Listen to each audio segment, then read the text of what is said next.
அலசல் நண்பர்களுக்கு வணக்கம். இந்த வீடியோவில் அலசல் சேனலோட மூலிகை வரிசையில் 41வது மூலிகையாக காட்டு கத்திரி என்ற நரி கத்திரியை பற்றி நம்ம பார்க்க போகிறோம். அதுக்கு முன்னாடி நீங்கள் இது வரைக்கும் நம்ம யூடியூப் அலசல் சேனலுக்கு சப்ஸ்கிரைப் பண்ணாமல் இருந்தீங்கன்னா கீழே இருக்க சிவப்பு கலர் சப்ஸ்கிரைப் பண்ண கிளிக் பண்ணி சப்ஸ்கிரைப் பண்ணிக்கங்க. கூட ஒரு பெல் சிம்பல் வரும், அதையும் சேர்த்து கிளிக் பண்ணிக்கங்க. நம்ம வீடியோ போட்ட உடனே உங்களுக்கு கிடச்சிரும். இப்போ இந்த காட்டு கத்திரியை பற்றி நான் உங்களுக்கு எனக்கு தெரிஞ்ச விஷயங்களை பகிர்ந்துக்கிறேன். இந்த காட்டு கத்திரி கிட்டத்தட்ட ஆள் உயரத்திற்கு வளரக்கூடிய ஒரு செடி இனம். இது நல்லா ஒரு 5 அடிக்கு மேலே வரைக்கும் வளரும். நல்லா படர்ந்து வளரக்கூடியது. பல கிளைகளை விட்டு அனைத்துமே முள்ளால் ஆனது தான். இதுக்கு முன்னாடி பார்த்த முள் கத்திரியை போல். இதனுடைய வேறு பெயர்கள்னு பார்த்திங்கன்னா முள் கத்திரி, முள்ளி கத்திரி, காட்டு கத்திரி, நரி கத்திரின்னு நிறையா பேர் சொல்லுவாங்க. இதுக்கு கத்திரியினுடைய வகைகள் பார்த்திங்கன்னா யாரும் அறுதிட்டு சொல்ல முடியாது. அந்த நம்ம குறிப்பிட்டு சொல்லக்கூடியது நம்ம சாதாரண பயன்படுத்துகிற கத்திரி, சமையல் பயன்படுத்துகிறது. அது இல்லாமல் கண்டங்கத்திரி, அப்புறம் முள் கத்திரி, இதெல்லாம் அப்புறம் புழுதி கத்திரி ஒன்று, இதெல்லாம் நம்ம ஏரியாவில் அழகாக சொல்லலாம்.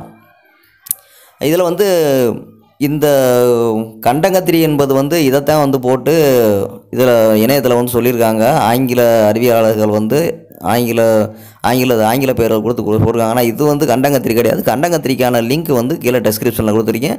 அந்த வீடியோ போட்டிருக்கோம், பார்க்காதவங்க போய் பார்த்துக்குங்க.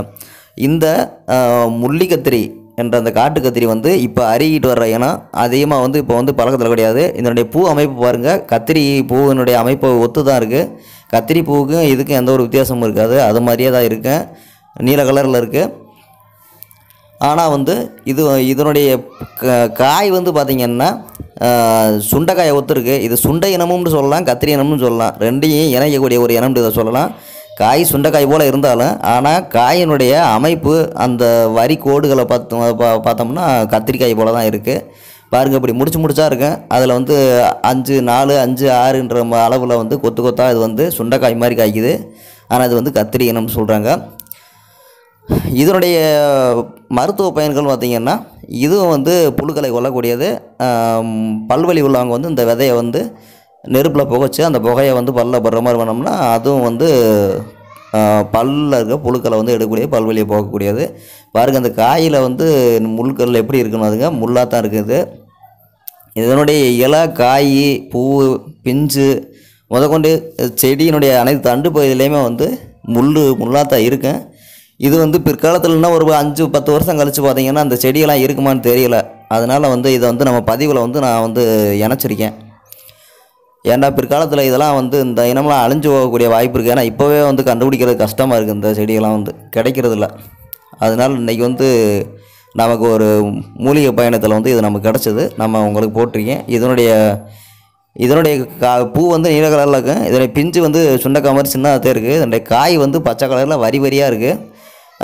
இதனுடைய ஒரு முக்கால்வாசி பழம், அதாவது அரை பழம்னு சொல்லலாம், அது மஞ்சள் கலரில் இருக்குது. அதை உள்ள இப்போ தொட்டு காமிக்கிறேன் பாருங்கள். இந்த பழம் கொஞ்சம் ஓரளவுக்கு கலைஞ்சது மஞ்சள் கலரில் இருக்கு. நல்லா முத்தின பழம் சிவப்பு கலரில் அந்த பாருங்கள் உள்ளே இருக்குது பார்த்தீங்களா. இது சிவப்பு கலரில் இருக்கு. காஞ்சாலும் இந்த நேரத்தில் தான் இருக்கேன். தக்காளி கலரில் இருக்கேன். இதை இதில் இந்த உதக்காயில் விதை கிடையாது. ஏதோ வண்டுக சாப்பிட்ருச்சு. ஓட்டையாக இருக்குது பாருங்கள். இதை உடைக்கலாம். இதில் விதை எப்படி இருக்குன்னு பாருங்கள், உடச்சி கட்டுறேன் உங்களுக்கு. இந்த விதை பாருங்கள், இந்த காட்டு கத்திரி என்ற நரி கத்திரியினுடைய விதை இப்படித்தான் இருக்குது. இவ்வளோதான் இருக்குங்க, பார்த்துக்குங்க. இதுதான் இதனுடைய விதை, இப்படித்தான் இருக்குது. இதனுடைய செடி அமைப்பு நல்லா விரிஞ்சு பல கிளைகளை விட்டு படர்ந்துருக்குது. இலை இதுக்கு முன்னாடி நாம் போட்ட முள் கத்திரி அந்த லிங்க்கையும் கூட கீழே டெஸ்கிரிப்ஷனில் கொடுக்குறேன். அதையும் பார்க்காதவங்க போய் பார்த்துக்குங்க. அதனுடைய அமைப்பில் இருந்தாலும் அந்த இலையை விட இந்த இலையினுடைய அமைப்பு கொஞ்சம் பெரிய அளவில் இருக்குது. அகலம் அதிகமாக இருக்குது. ஆனால் முள் அதே அந்த கத்திரியில் இருக்கிறது போலவே அதே அமைப்பில் தான் இருக்குது. இலையில் பின்புறமும் முன்புறமும். இந்த வீடியோவில் உங்களுக்கு இந்த முள்ளி கத்திரி என்ற அந்த காட்டு கத்திரியை பற்றி இந்த பதிவில் உங்களுக்கு எனக்கு நான் முடிஞ்ச அளவுக்கு உங்களுக்கு விளக்கியிருக்கேன். இது இந்த பதிவு பிற்காலத்தில் வீணாயிடக்கூடாதுன்றதுனால ஒரு காரணத்துக்காக போட்டது. இதில் மருத்துவ குணங்களை விளக்குறதுக்காக அல்ல, உங்களை அடையாளம் காட்டுறதுக்காக போட்டிருக்கேன். இந்த வீடியோவில் முள்ளி கத்திரியை பற்றி அலசணும். மற்றொரு மூலிகையினுடைய அலசலில் உங்களிடம் சேர்ந்து அலசும் வரை உங்களிடமது விடைபெற்றுக் கொள்ளும் நான் உங்கள் நல்லசாமி. வணக்கம் நண்பர்களே, நன்றி.